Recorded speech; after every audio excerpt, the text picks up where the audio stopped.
Roll call for the City Council meeting of Wednesday, October 18th, 2023 at 7:30 p.m.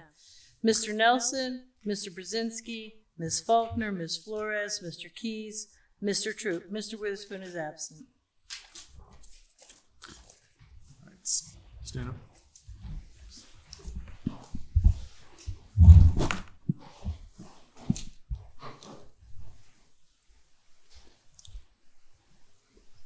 Any requests? No? Yeah, just like everybody to pray for my family. My uncle Larry Meredith, who you all know, was a city council person, an attorney, has been in the hospital for a couple of weeks. So I'll just leave it at that. If you guys would just pray for him and his family and his daughters. I have to mention our sidekick, Mr. Witherspoon. He's doing well, but he had a second surgery that he wasn't expecting to have. Otherwise, he'd be here with us tonight, and he is in spirit. I'm sure he's probably listening. So keep him in your prayers, too, because there's a lot of pain with that shoulder. Thank you. And also like to add a moment of silence for every person who lost their life in the Middle East over the past couple of weeks. Moment of silence.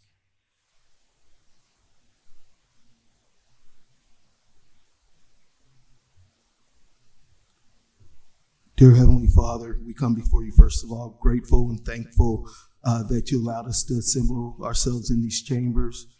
We ask by the power of your help, you help us make good and prudent decisions on the behalf of the city and its residents.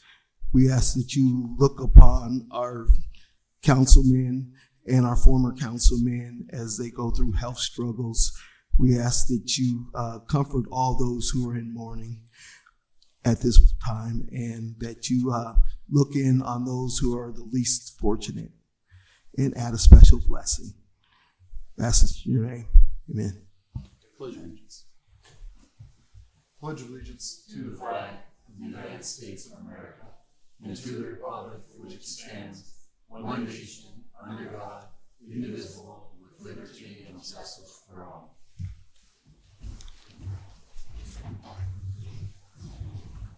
I have a motion to accept the minutes from the October 4th, 2023 City Council meeting and bills for payment on October 20th and October 27th. Mr. Brzezinski, Ms. Faulkner, Ms. Flores, Mr. Keys, Mr. Troop, Mr. Nelson.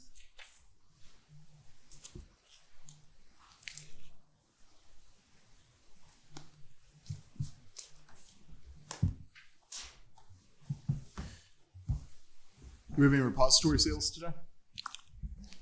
Any repository sales? Any repository sales? Moving on to public comments.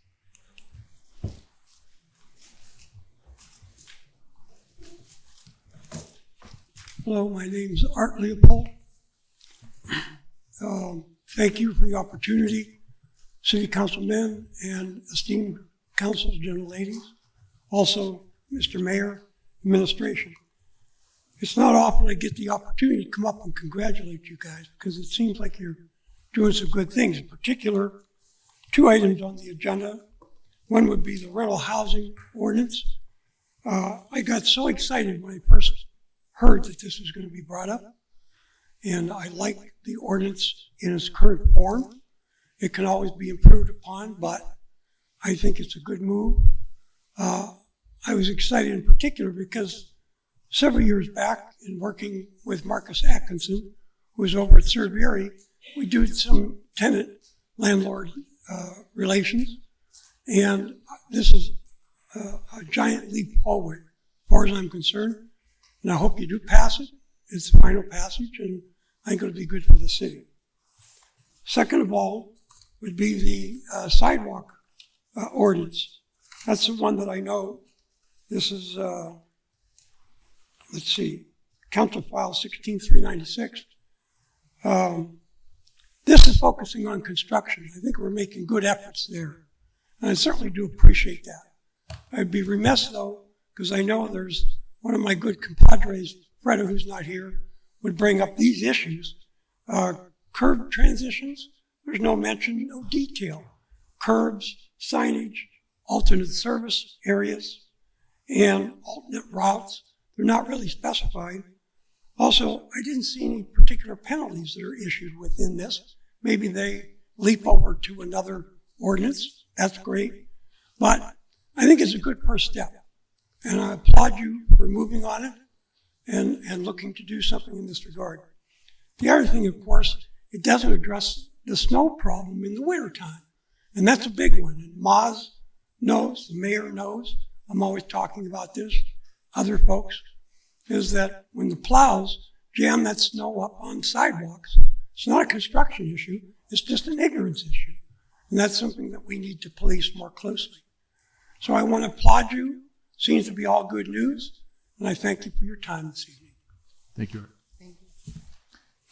I forgot to specify if you could give your name and your municipality at the beginning. You don't have to give your address. I won't be enforcing that today. Hoping to change it later this meeting.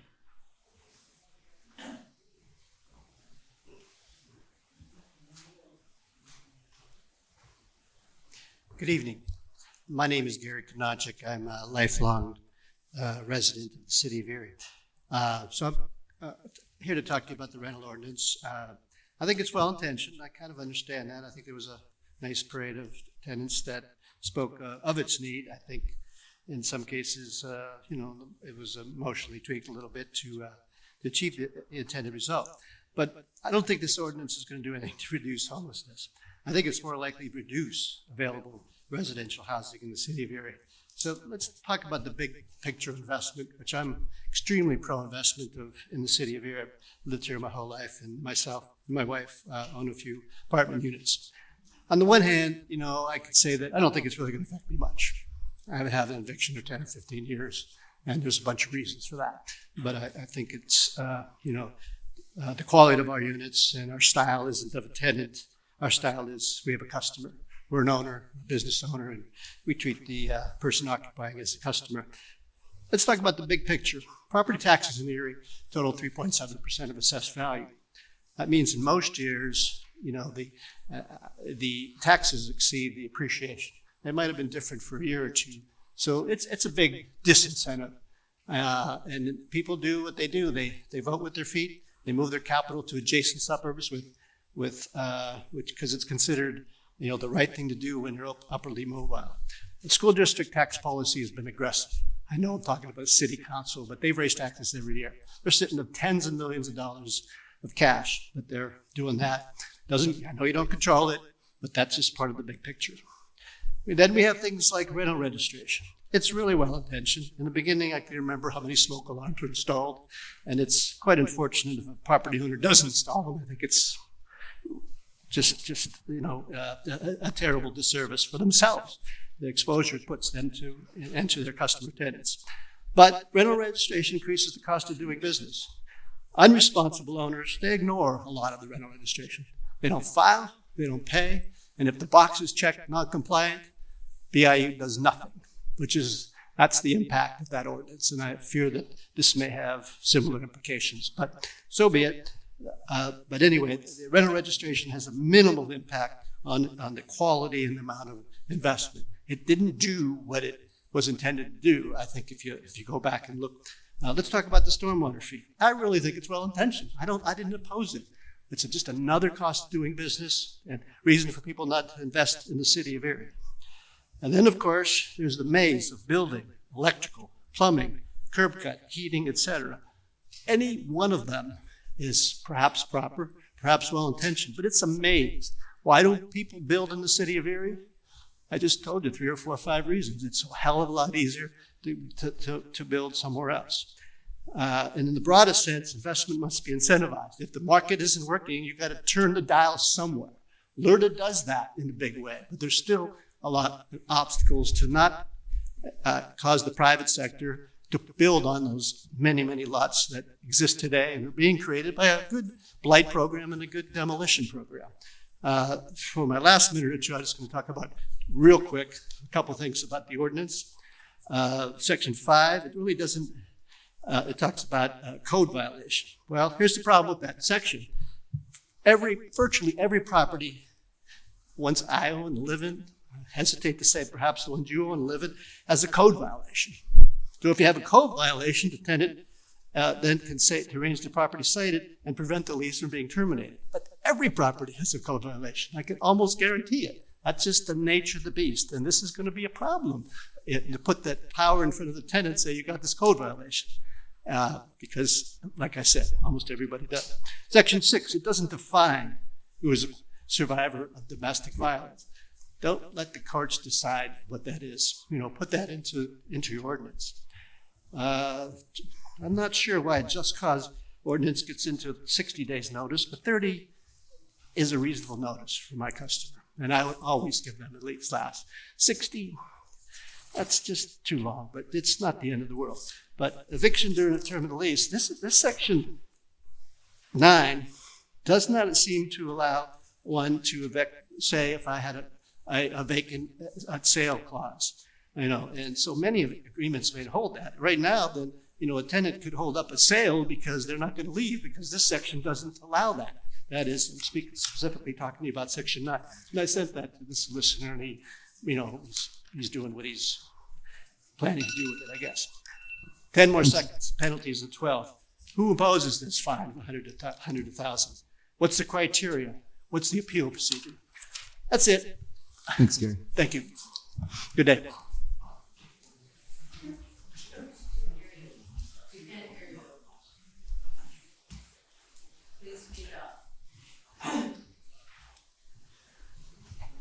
Good evening, Council and Mayor Joe. My name is Kathy Schaff, and I too am a lifelong Erie resident. I am here today to say congratulations to anyone involved with what I just saw on the evening news with those small mini homes that went up, and there was a big ribbon cutting today. And I'm very excited for that. I would like to try to fundraise for more of those homes to be built. That would be awesome. I also want to say that I am for the ordinance amending the streets and sidewalks. And I do not belong to a gym. My husband and I walk for our exercise. That's one thing that we love to do together. And since we work during the day, we are now into evening walking when the weather permits. And it's dangerous out there. There's a lot of sidewalks that are broken up. So I have to hang on to my husband since I learned my lesson this spring and tripped on a sidewalk that was uplifted. So I am very much for anything to help the pedestrians out. Another thing is I think we need more street lights. It's dark out there. And if I were walking by myself, and it's just early evening, 7 o'clock, it's dark now. So I'm for more street lights, better pedestrian safety, and I'm noticing a lot of things today. Down the block, they put up a new street pole a block away because someone had hit it. And then on 38th Street, a few blocks down, they put up another pole today. And then last week, my husband's business had a pole hit in front of his place of operation, and that happens a lot where they have to replace a pole because the cars going east sometimes aren't mindful of the trucks that are pulling into their driveway. But another thing, too, about sidewalks is I've noticed that the large construction vehicles that tear down the homes are causing sidewalk problems. And there's this one in particular where my husband and I walk that got torn down because there was a fire there.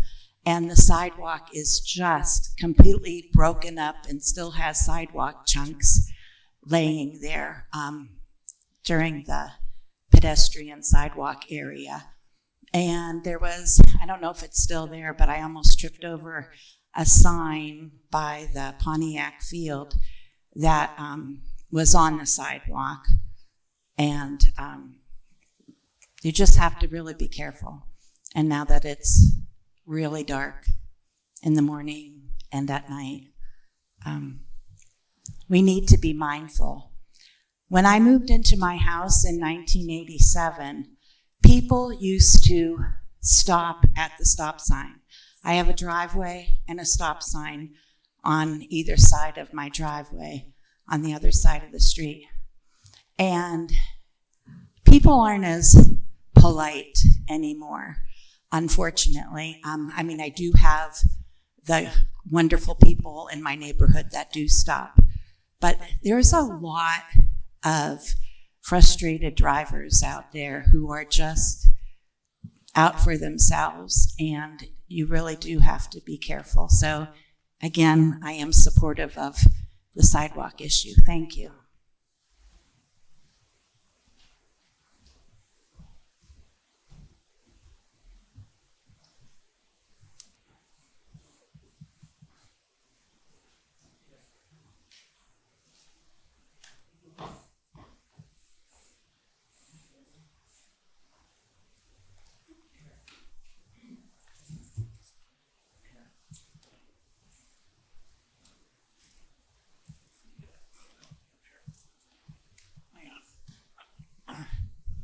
Okay. My name is Dave Burrows. I live in the 16503 zip code area. And my assistant there is passing out a problem with the ongoing issue for 9 years with the collection of the sewer, water, and garbage bills here in the city. The first copy is in Wesleyville, Lawrence Park, Harbor Creek, Mill Creek. The sewer water is on one bill. The city pays the water authority conservatively $100,000 a year for extra billing of the public. And there's really no excuse for that, really. And I believe it was mentioned in the last couple of days to several people, and I think the mayor was talking to somebody the other day about it too as well. And so I'd like you people to look into it. If you get your water shut off, 2 weeks later they shut your water off again because your sewer and garbage bill ain't paid. But having it on one bill, you make arrangements to pay it so people won't lose their water and sewer and garbage. Well, water bill, because you can't lose your sewer and garbage. But they won't lose their water bill because they're able to make a payment on one bill instead of two bills. And I just want to bring it to your attention because the contract up, I believe, is up to December 31st of this year with the water authority in the city.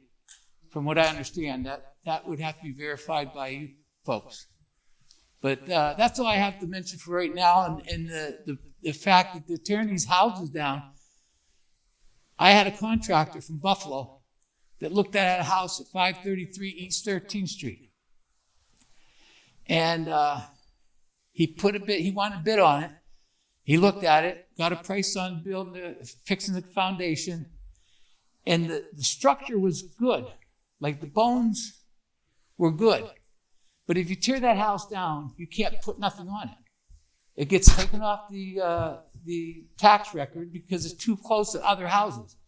But if you rebuild it, you're saving $30,000 or $40,000 just in having the sewer, water, and stuff hooked up to it. So all you have to do is the cosmetics of them.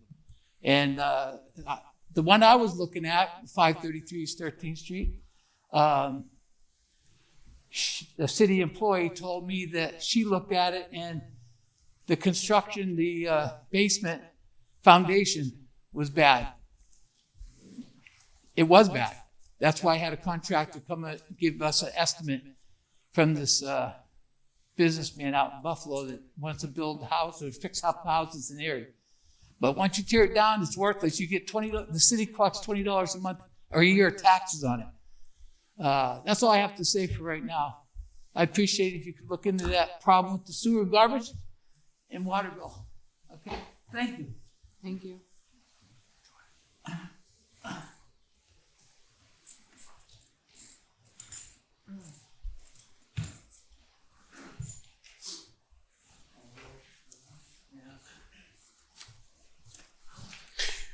Hi, my name is Cole Shenley, and I live in the city of Erie. I don't have a lot to say tonight. I just wanted to hopefully congratulate all of you for passing these ordinances tonight. I think the rental one is long overdue, and I'm excited to see that pass. And I'm also excited to see the sidewalk issue finally being taken on by this council. I know Freda has put a lot of effort into trying to convince you guys to do something about it, and I think it's great that you're finally tackling it. So thank you. Thank you.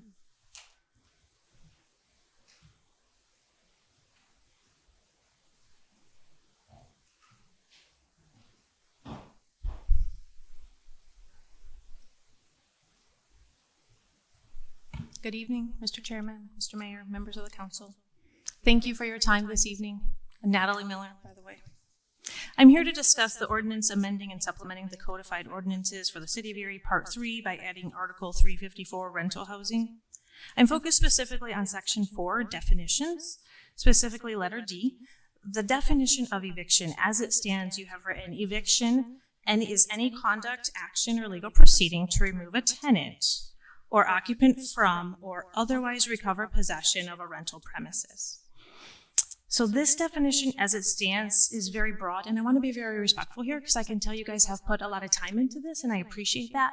And I especially appreciate the efforts to protect victims of domestic violence. So I want to be respectful, but also just point out that this definition as it stands actually points to a variety of scenarios that aren't necessarily an eviction.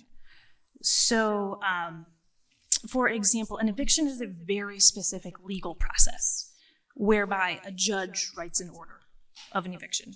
So in this definition, when it says otherwise recover possession, that could refer to a tenant simply moving out. This happens often at the end of a lease. For example, their lease ends, they decide to move out and move somewhere else. By default, the landlord recovers possession. So I'm just seeking clarity of language here. I can give a number of examples of how that happens of tenants decide to move somewhere else, but none of those refer to an eviction. So my recommendation is to remove the two phrases, otherwise recover possession and any conduct at the start of your definition. These are vague and unspecified. So I have looked up a couple of other definitions with more precise language. Firstly, from Merriam-Webster, eviction is the dispossession of a tenant of leased property by force or especially by legal process. Here's another one that I think is actually more concise. An eviction is the court-ordered removal of a tenant from the property where they reside. I think that one is perhaps clearer. An eviction is the court-ordered removal of a tenant from the property where they reside. So I would hope you guys would take some time to consider this so that when the ordinance is passed, it has a proper definition that refers to what I think you want it to refer to. I think you're actually trying to refer to evictions, and maybe you're not realizing that this actually refers to a variety of scenarios of the tenant's choosing. So I certainly mean no offense to the hard work you guys are doing. I'm just seeking precise language and clarification, especially related to this definition. Thank you.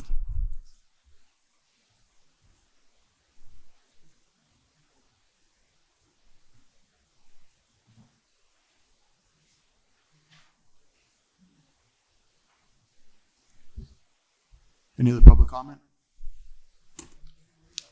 Any other public comment?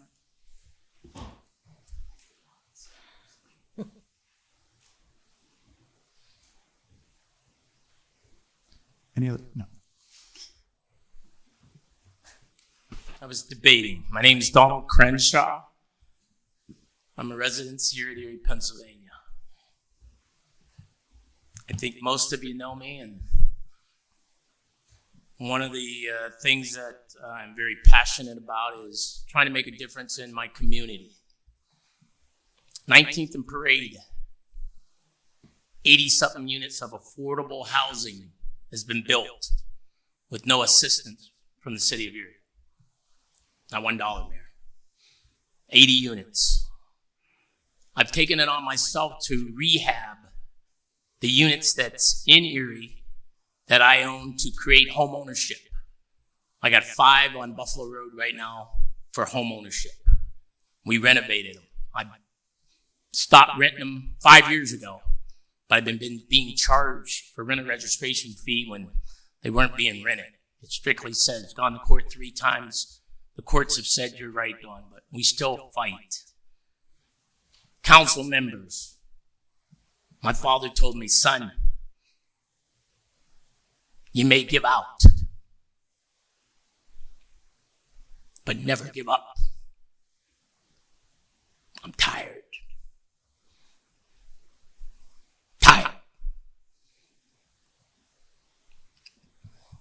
Redevelopment Authority took a house, put it on the blight list. Actually, 2 weeks ago, they took all of my properties, put them on the blight list. We had some meetings, met with the land bank, said, listen, just let me fix them up. Give us time. 22nd Street, took out a building permit December 2021. Building permit. It's on the window. Met with the city and said, here, I'll fix the house up. We've always said that. It can be home ownership. I went and took a plumbing permit out 2 weeks ago. Didn't have one prior. Took an electrical permit out 2 weeks ago. All the permits have been taken out. I start putting the building back into a position where we could either rent it or sell it, preferably sell it for home ownership. Monday, I had a stop work order stuck on the window. You don't have proper permits. You go up there right now, building permits there. You issued it, city. Well, you issued it, Dawn, too long ago. Per the code, building permit lasts for 5 years. Check the code. 5 years. Well, you didn't do anything in the time period in which it can expire. Well, when did it expire? When did I get a code violation to even get it on a blight list? But I did. They supposedly went in and took it. We've been to court. We have one that the judge hasn't ruled on in a few months now about who owns it. They took it. I paid all the taxes. It's one block from an $8 million project that council again approved for us to build because they allowed me a chance. But like I said, council, I'm tired. Man shouldn't have to fight the way I'm fighting. I was served from 5th floor today another document. 8 pages of supposedly violations. For what reason? Stuff going back to 2021, COVID. Well, you didn't certify the tenant properly. Well, we weren't bringing people in 2021 to verify things. Some people moved out. Well, that's not acceptable. You're in violation. Council, I ask you, look up what's going on in this city. We're taking properties and fixing them up. You're going to see us fix up a lot more houses, but as the man said, instead of spending $20,000 to tear down a building, all the homeless that's out there and what's needed, give the people that $20,000 for home ownership. Minority home ownership is 2% in this city. And if you look at all the houses that's being torn down right now and taken, how many of them are owned by minority versus others? Mayor, I ask you, look into that. Ask the right questions. Why is properties all over the city being taken and blighted that could be fixed up? Well, it's not worthwhile fixing up. I can tell you, 33rd Street, they said it was on the blight list. Well, it was. I owned it. I went in and fixed it up. Sold it to a doctor. But it was blight. It should have been torn down. 22nd Street, you give me another month and go look at it. It'll be fixed up. Now, I hope there's not a retaliation after tonight, because it seems like every time I make a comment or a statement, I catch the dickens. So I ask all of you to look into this, do the right thing. We're here to fix up housing, train young men, give them an opportunity to better themselves. I was one of those men that lived in the projects, grew up, You had a minority requirement because all the work out here that's going on State Street, just to let everybody know, I was the minority and I put a lot of it in. But it's a shame that the kids now don't have that opportunity because there's nothing being enforced for minority participation. I thank you for your time. Thank you, Mr. Crenshaw.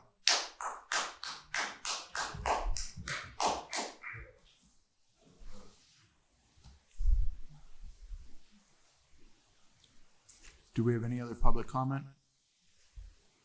Do we have any other public comment? Do we have any other public comment? Moving on to ordinances for final passage.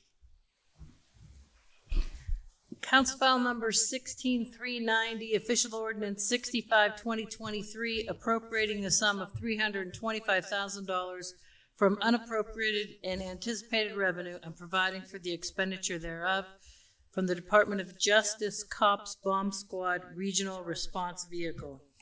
Sponsored by Ms. Faulkner, seconded by Mr. Brzezinski. The council file ordinance bill number 16390, and now known as official file ordinance 65-2023, be finally passed by city council. Mr. Brzezinski, Ms. Faulkner, Ms. Flores, Mr. Keys, Mr. Troop, Mr. Nelson. City council pass official file ordinance 65-2023, finally by yea 6, nay 0.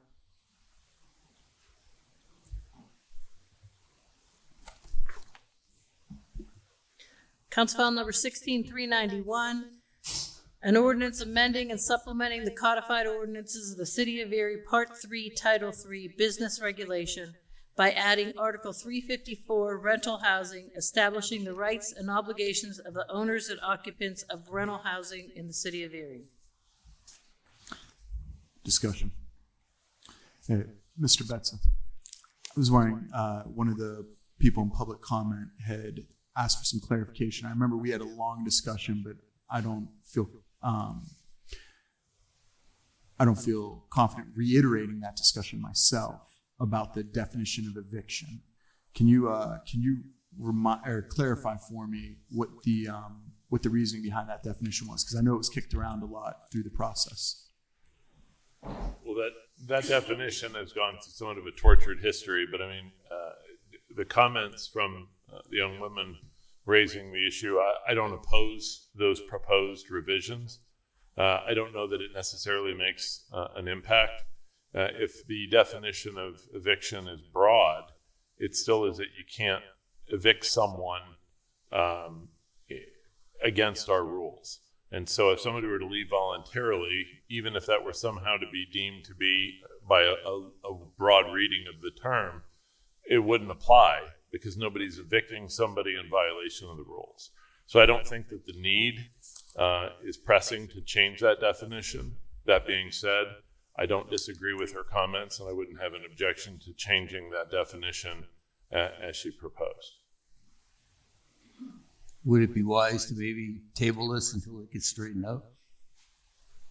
I don't think one definition is necessary for that. I'm comfortable with amending it to, let's see, what was the second definition of court-ordered removal of tenant, but we have gone back and forth with both our own city solicitors, other housing-specific lawyers around the definition of it and settled upon that. And so I'm happy to amend that slightly, but I, especially given the fact of how many months we've been working on this, to table it over one definition would be slightly absurd. Can you repeat that phrase used, Ms. Faulkner? It's court-ordered removal of tenant.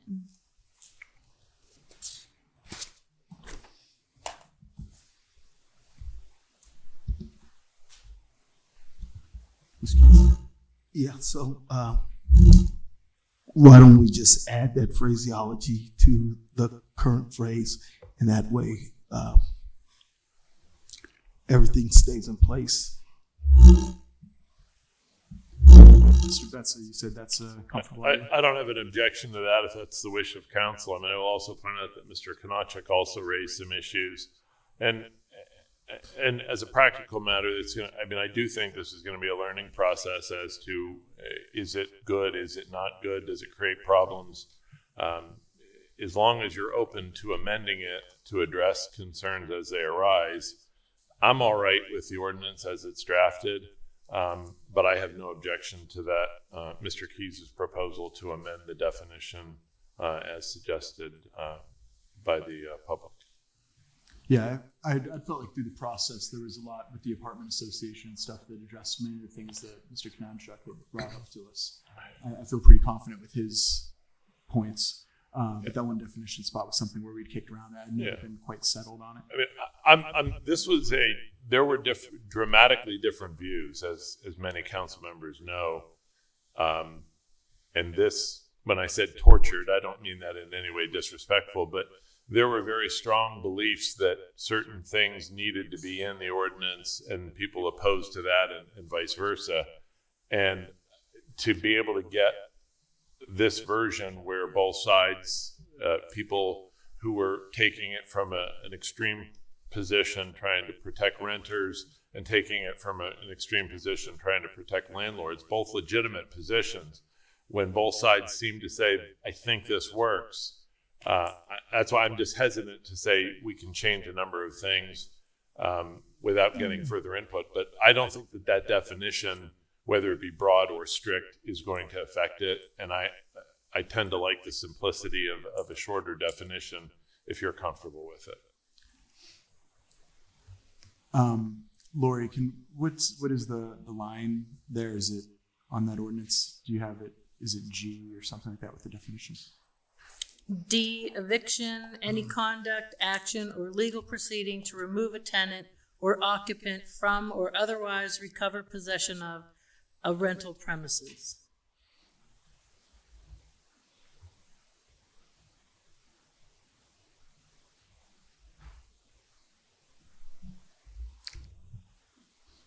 How do you phrase that? Court ordered removal. It does not. It specifies removal. Question, how different is this from the tenant law that's on the books already? Yeah, the state law is we have very little that we've changed from, there's, state law is very comprehensive. This reiterates it so that they can see it in one central spot. Right, okay. All right, so can I make a motion then to add court-ordered removal of tenant? So you're making a motion to approve the ordinance with that revision? Yes. You can do that. I'd like to make that motion. Do I have a second? I'll second. All in favor? All right. Call for the vote. Okay, just want to get the wording right. An eviction is any conduct, action. No, an eviction would be any court-ordered removal of a tenant from a property in which they reside.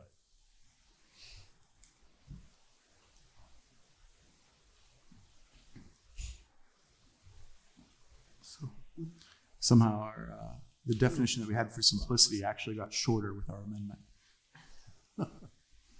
What's that? The definition we had of simplicity actually got shorter with the amendment. Yeah. So court-ordered removal of a tenant of a property in which they reside? Yes. All right. Laura, you have it? So,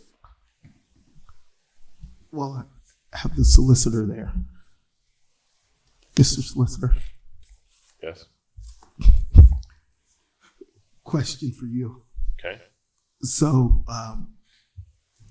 within the context of how the legal process is in the state of Pennsylvania or in Erie County, so we know that, that eventually a judge does decide.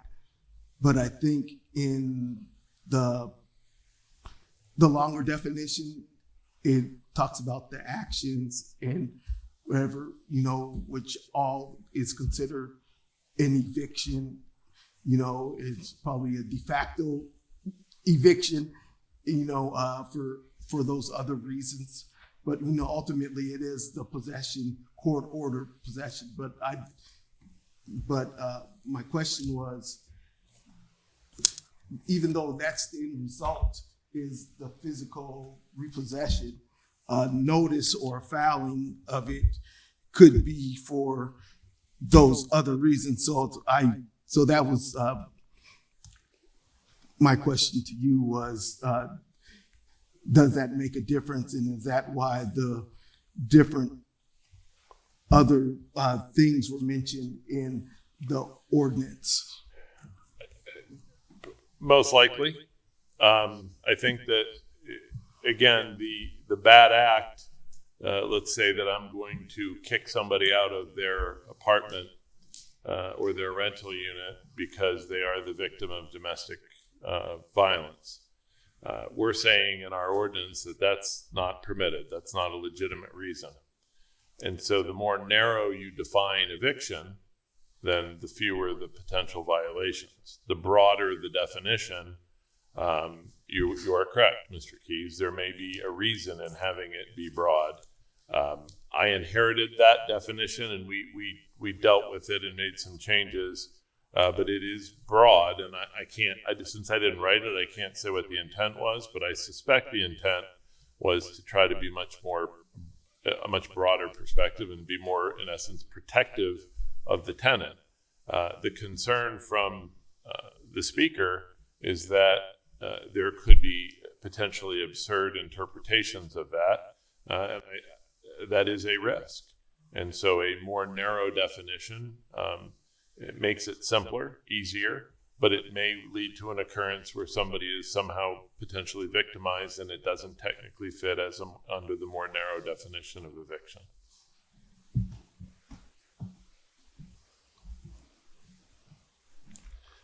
Is there any other discussion?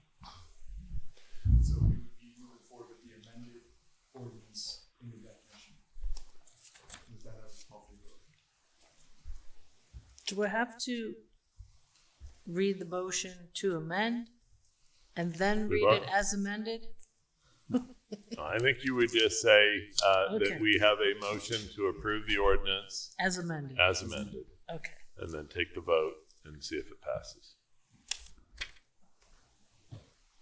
Okay, sponsored by Ms. Faulkner, seconded by Ms. Flores, the Council File Ordinance 16391, and now known as Official File Ordinance 66-2023, be finally passed by City Council as amended. Mr. Brzezinski, Ms. Faulkner, Ms. Flores, Mr. Keys, Mr. Troop, Mr. Nelson.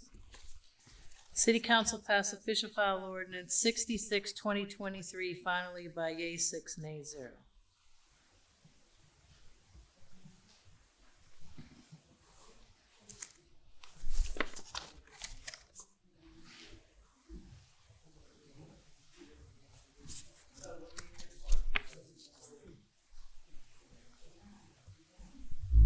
Excuse me?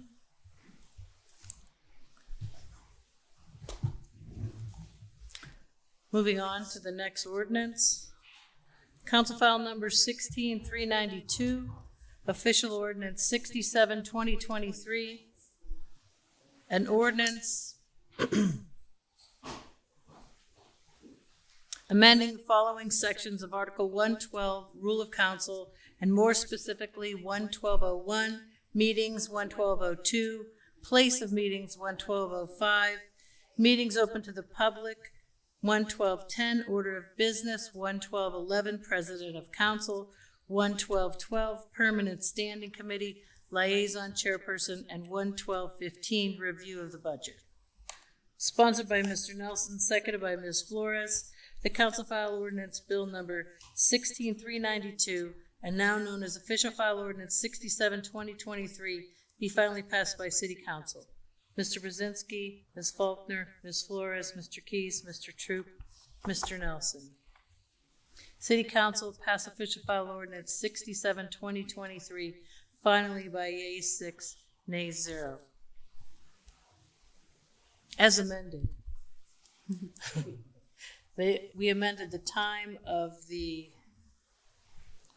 If anyone read the ordinance for rules of council ahead of time, we did change the evening meetings. They will start at 6:30 next year instead of 7, or as 7:30 is today. So you guys will get to bed an hour earlier if you do this again next year.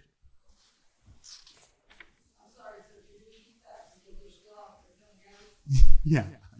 Yeah. So the rules of council, there was a few things that happened in the course of that were changed, a lot of which was to make it more accessible to the public. One thing is that our evening meetings starting at 7:30 is not always accessible. We have moved the finance meetings. We get here at 6:30. We agreed that we could probably get here at 6, but then we shifted the finance meetings, so that gave us another half an hour. We'll do those after the morning meetings moving forward instead of before the evening meetings. Should save us money on security and should help our administrative support for the finance meetings do it within their workday, as well as making it more accessible to the public. So that's what was amended on it. Yeah.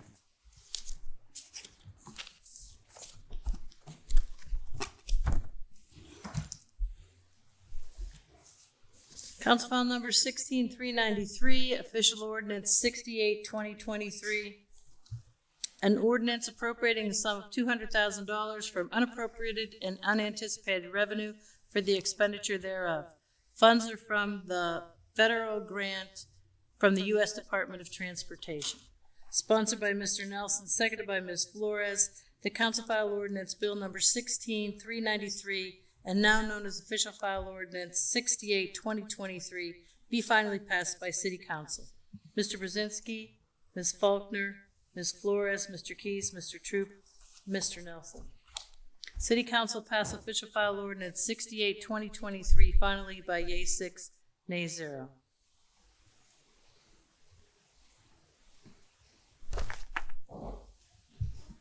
Moving on to ordinances for first reading. Council File Number 16394, an ordinance appropriating a sum of $112,950 from unappropriated and unanticipated revenue for the expenditure thereof. The contribution is from the Commonwealth of Pennsylvania, acting through the Department of Community and Economic Development for the Strategic Management Program. Sponsored by Mr. Nelson, seconded by Ms. Flores, the Council File Ordinance Number 16394, having been read, is hereby adopted on first reading by City Council. Mr. Brzezinski, Ms. Faulkner, Ms. Flores, Mr. Keys, Mr. Troop, Mr. Nelson.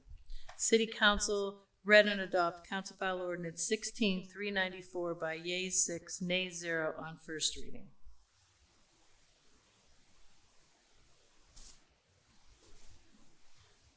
Council File Number 16395, an ordinance vacating the right-of-way of an unimproved alley on the southeast corner of the intersection of West 20th Street and Plum Street by Justin Cree of CT Consultants on behalf of Leon Construction.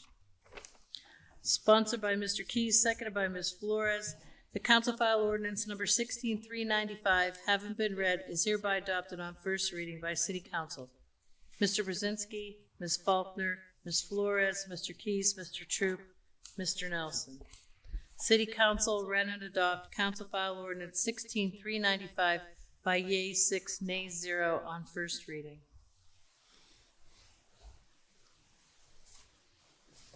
Council File Number 16396, an ordinance amending Article 71901, Streets and Sidewalks, and more specifically adding Section 71911, Construction Closures of Sidewalks, to ensure the public safety of pedestrian traffic, vehicular traffic when sidewalks are closed due to construction, redevelopment, and/or repairs.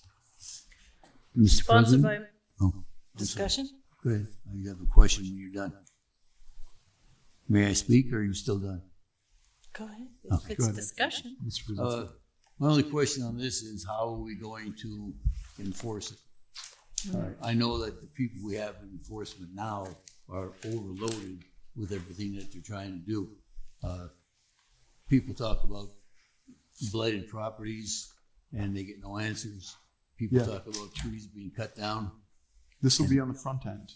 So this will be in the application to do the construction. You'll have to show how you're going to provide safe access for pedestrians still. No, I understand that. I'm saying what happens if they don't do it? Oh, that's Mayor Schember's problem, not ours. We just have to budget to make sure you can. Joe can handle. You know, the executive branch problems. We just provide the legislation. Maybe we got to look at getting more people in code enforcement. I know they're working pretty hard. That's all I get. Okay. Sponsored by Ms. Flores, seconded by Mr. Nelson, that council file ordinance number 16396 having been read is hereby adopted on first reading by city council. Mr. Brzezinski, Ms. Faulkner, Ms. Flores, Mr. Keys, Mr. Troop, Mr. Nelson. City council read and adopt council file ordinance 16396 by yea 6, nay 0 on first reading. Moving on to new business, I'll make a motion to move the balance. Second. Motion to move the balance.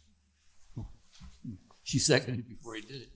No, I motioned it. Oh, you did? Motioned, I second. President's not supposed to do that, but that's okay. Sorry. Any separation? I thought I was just doing Mel's job. I thought I was rolling it over to you, and then she intercepted it. You're the man, Rock. Good job. Any separations?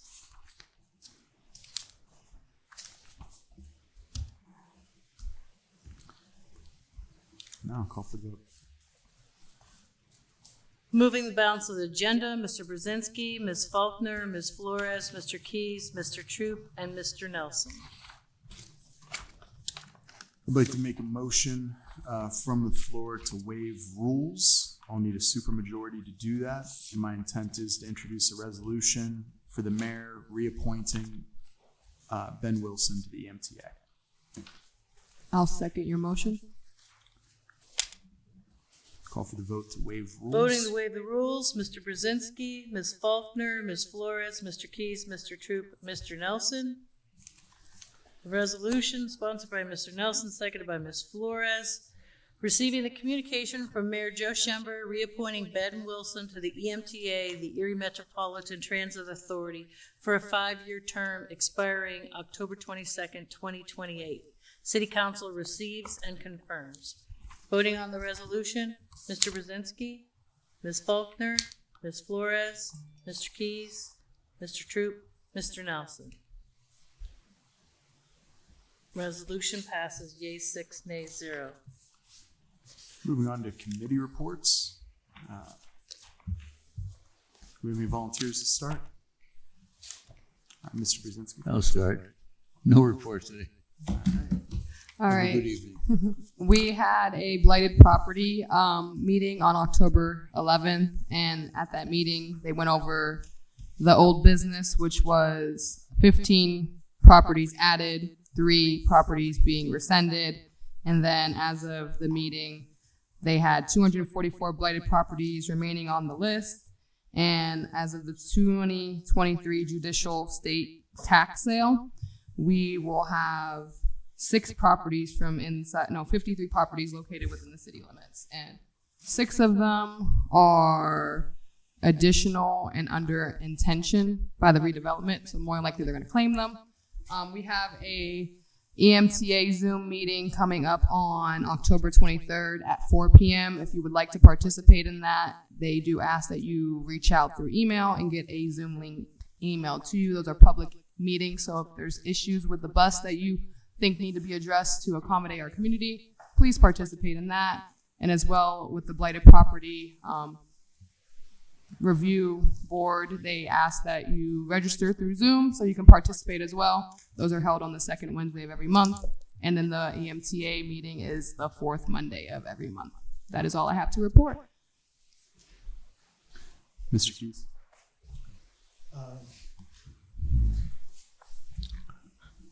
Last week I attended the Redevelopment Authority meeting. Just wanted to look in and see where they were making progress with their programs. They are making some progress. There are, there are still some problems, but hopefully they'll be working through them. And it's just my hope that, with the funds that were allocated, the most people receive the help. That's it. Mr. Troop, Mr. President, no report today. Ms. Faulkner. Okay. For my public safety duties, I met with the police chief 2 weeks ago. Last week there were slightly less calls for service, 1,086 calls for service to our police department. Also, in good news, in the last 2 weeks there have been no persons shot in the city of Erie. We also discussed public safety preparations for the total solar eclipse coming up on April 8th, 2024. Our city is expected to grow by upwards of 200,000 visitors, which includes a lot of public safety concerns. And I'm in the process of scheduling a ride along as well with the police department. Yesterday I attended the sewer authority. Things are moving along well with their capital improvement projects. And also attending the Water Authority meeting tomorrow. I missed the ribbon cutting of the new facility on Monday, but that has been in process for almost 20 years now, and I believe $100 million invested into that, so that is a huge feat for that to be done. But I want to spend the rest of my committee report talking about an additional housing issue. So I thank my fellow council members for their votes on the rental housing unit. I am speaking as a representative, but also as a champion for several neighborhood watch leaders. This involves the Central City Neighborhood Watch, the Central Peach Neighborhood Watch, the East Ave Hess Ave Neighborhood Watch, as well as the East Bayfront Neighborhood Watch. This is a letter to the mayor as well as to all members of council, which I will distribute. I want to draw attention to the public as well. Back in May, right to know request was submitted, which is something any member of the public can do. And this was a request by these neighborhood watch leaders about the city's rental license program. Essentially, they wanted to understand who were the property owners, who were the problem landlords, and whatnot, to best be involved and provide support to their community. The list was for each rental unit in the city by address, owner information, and the latest inspection, because so often we know that inspections are meant to happen and sometimes they don't. The city did technically complete the right to know request. The document, however, was unreadable. It was a 1,600-page PDF document, which was not able to be sorted or really read, quite frankly. The data is itself in an Excel spreadsheet, and they requested that it be provided as an Excel spreadsheet. This has gone so far to the appeals process at the state for this right to know request. And quite frankly, this is a huge setback in terms of government transparency and an infringement on people's rights to know important public information. So I will share this letter, but I really urge Mayor Schember to take action on this, provide this right to know request in an Excel format. I'm speaking, these are major community leaders: Paul Gamble, Pastor Matthew Judge, Father Jerry Persicchio, Del Birch. This letter is on behalf of all of them. So if we can please get that right to know request to them in an Excel format so that they can do their great work on their neighborhood watches, that would be most appreciated.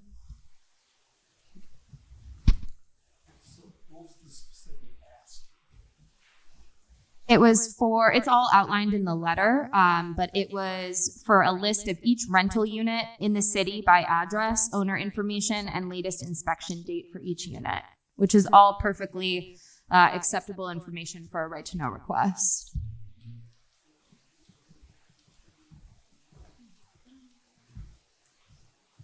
All right. My report, which, Mr. Brzezinski said he had no report. I've been to 3 meetings with him since the last council meeting. The Port Authority that we keep having all those meetings with, those have all been in the last couple of weeks. Still going. So I want to highlight that for the public. If you go on the Port Authority's website, there is a frequently asked questions document available for their potential work with the Erie County Redevelopment Authority. They're having a public meeting, at East Middle School on October 23rd, where they will take public comments and input. So I would highly recommend everyone keeping up to speed on that. It's going to be quite an opportunity for our community to get federal and state help to remediate that work, and something that at this point I expect to be retired by the time it has any profitable use. But I think I might get to enjoy it in retirement. Sorry, I don't recall the time. It's in the October 23rd in the evening at East Middle School. I think it was 6 or 6:30. It's on the Port Authority website. 6. Yes, at the same time. Just to piggyback on that, Perez, we both know that Erie Coke walked away from us and left with mere swamp, shall we say, debris. Yeah, it's a dirty, dirty place. If we can pull off what we're talking about doing, we can qualify for super funds, which still take 20 years to clean the place up. I didn't know it was that bad when I grew up down there, but we played there pretty much all summer. Golf tanks, the whole bit. Maybe that's why my mom died of cancer when she was in her 50s. A lot of folks in those neighborhoods had that situation. It needs to be fixed, and that's what we're going to try to do with that. Thank you. Yeah. So Mr. Brzezinski and I have had 2 or 3 meetings in the last 2 weeks in regards to that, to be updated on it. It's really, I think, promising opportunity to see a bad thing erased.